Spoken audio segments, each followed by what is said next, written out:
Salut tout le monde, je suis contente de vous retrouver aujourd'hui dans cette nouvelle vidéo pour vous présenter donc Harley Quinn tome 2 Folle Alliée qui est sorti le 12 février au prix de 19 € et qui est donc de chez Urban Comics de la collection DC Renaissance.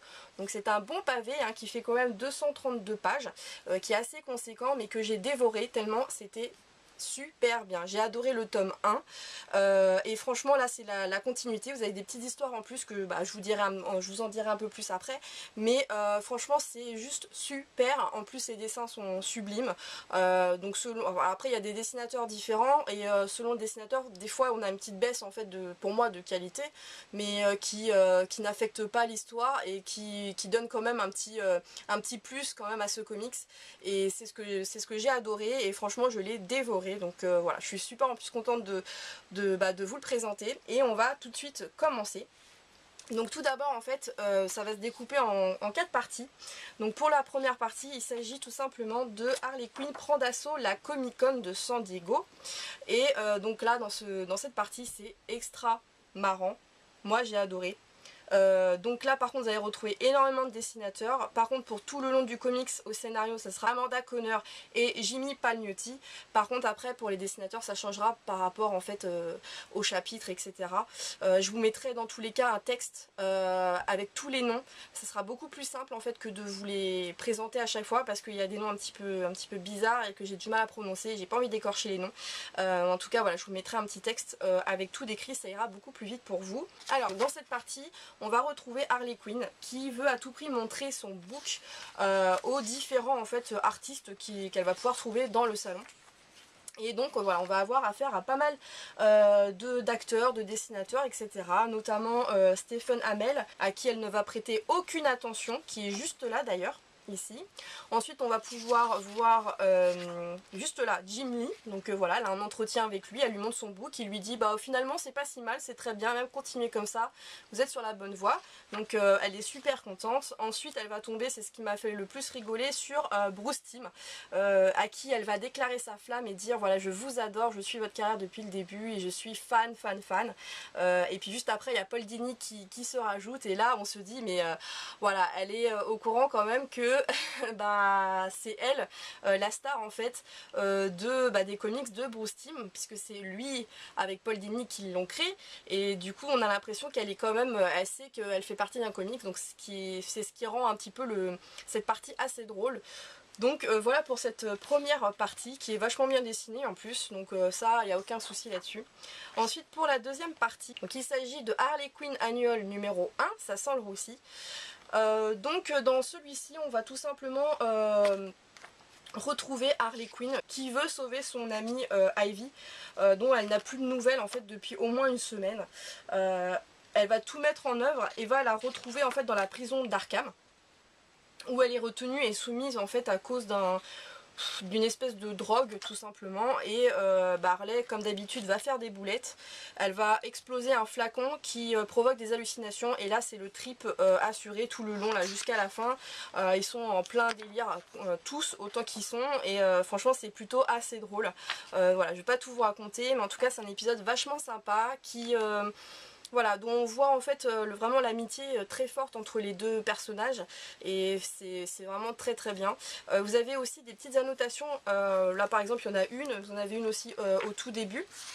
Alors je sais pas si il y a dans le VO, donc dans l'original, mais en fait c'est des petits endroits où vous pouvez gratter et sentir une odeur.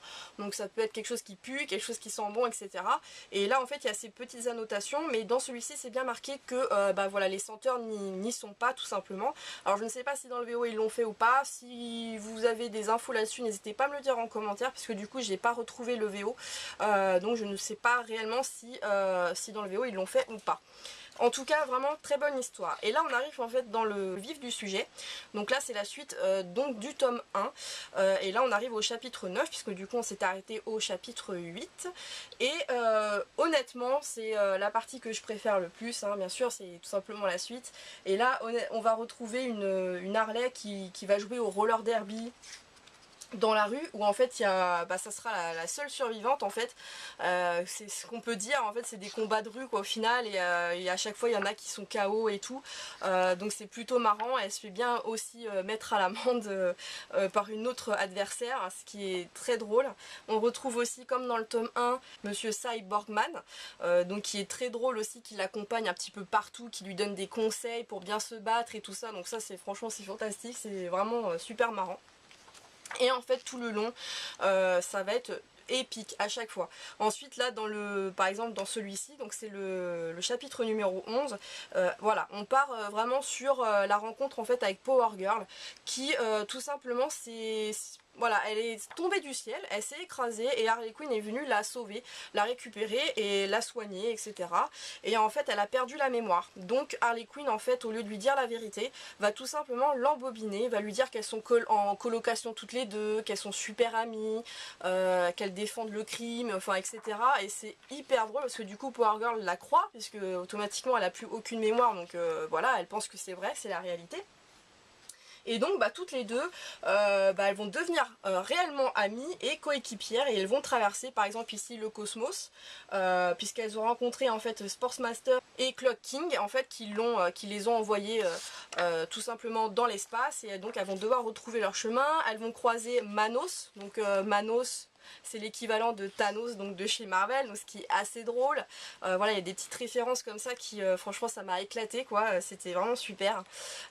Et donc ensuite voilà, c'est tout le long ça va être comme ça. Et malheureusement pour elle, pour Harley Quinn, Power Girl en fait va se réveiller en fait de ce petit coma en fait, on va dire, on va appeler ça comme ça, de cette amnésie, et elle va se rendre compte qu'en fait Harley Quinn l'a menée en bateau jusqu'au bout. Et en fait, alors on sait pas trop si elle est vraiment énervée contre elle, elle est énervée contre elle, mais au final je pense qu'elle s'est vraiment attachée à Harley Quinn, et que du coup voilà, elle va pas non plus être super en colère, sachant plus qu'il va y avoir un comics en fait Harley Quinn Power Girl, donc on se doute bien qu'elles sont à la fin amies et coéquipières quand même, donc ce qui est vraiment pas mal. Donc hâte d'avoir la suite du tome 3 puisque ça se finit ici. Et ensuite pour la dernière petite partie, la quatrième partie, c'est un one shot, donc il s'agit de Harley Quinn Future Zen numéro 1, Mourir d'amour. Donc celui-ci j'ai adoré, donc moi j'ai le comics en VO avec la couverture 3D, et donc là franchement d'avoir vu ça et de l'avoir lu c'était vraiment extra. Et dans celui-ci, ça parle du Joker, voilà, tout simplement Harley Quinn va se cracher en fait en avion. Elle va tomber à la mer et elle va se retrouver sur une espèce d'île déserte, et en fait sur cette île elle n'est pas toute seule, il y a des espèces d'indigènes qui la traitent comme une déesse, comme une reine, et elle va pas trop comprendre pourquoi au début, jusqu'à ce qu'elle tombe en fait sur le Joker, et elle se rend compte en fait que le Joker est toujours vivant.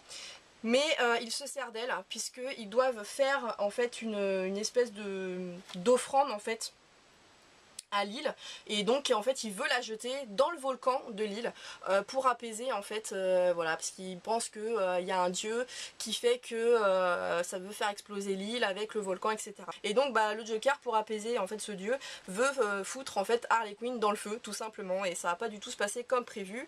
C'est vraiment épique, enfin moi j'ai adoré cet épisode.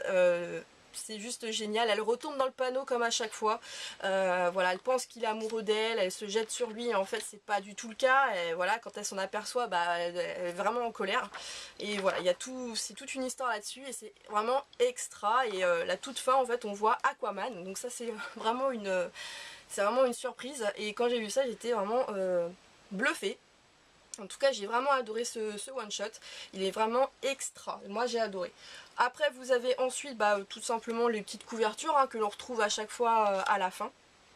Donc qui sont aussi vraiment magnifiques, mais vraiment magnifiques. Moi j'adore en tout cas Harley Quinn, je trouve que c'est tellement bien dessiné. Donc j'aime bien quand c'est dessiné par Chad Hardin, puisque je trouve que voilà, c'est très cartoony, ça ressemble un petit peu à Bruce Timm, ce côté un peu rond, cartoon, et du coup je trouve que ça va bien en fait au personnage Harley Quinn, donc du coup c'est juste parfait en fait pour ce comics. Donc voilà pour Harley Quinn tome 2. J'espère que cela vous aura plu, que cela vous aura donné peut-être envie de lire Harley Quinn. En tout cas n'hésitez pas à me dire ce que vous en pensez bien sûr dans les commentaires, bien sûr à vous abonner à cette chaîne si cela n'est toujours pas fait, à vous abonner également à la page Facebook pour partager bien sûr. Et je vous dis bien sûr à une prochaine vidéo. Salut tout le monde!